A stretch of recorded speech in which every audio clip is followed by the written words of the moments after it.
নামাজ যেভাবে ফরজ মনে করে পড়েন, এই আয়াতটাও মেনে নেওয়া লাগবে ঠিক ওইভাবে ফরজ মনে করে।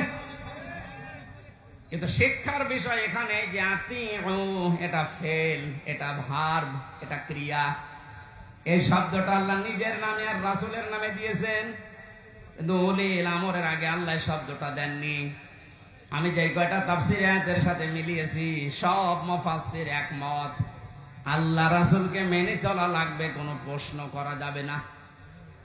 আল্লাহ রাসূলের পরে কিয়ামত পর্যন্ত যারা দুনিয়ায় আসবে, যারা নেতা হবে, নেতৃত্ব দেবে, এদেরকে যদি আপনি মেনে চলতে চান, মাস্ট বি আপনাকে দেখা লাগবে এই লোকটা আল্লাহ রাসূলকে মেনে চলে কিনা।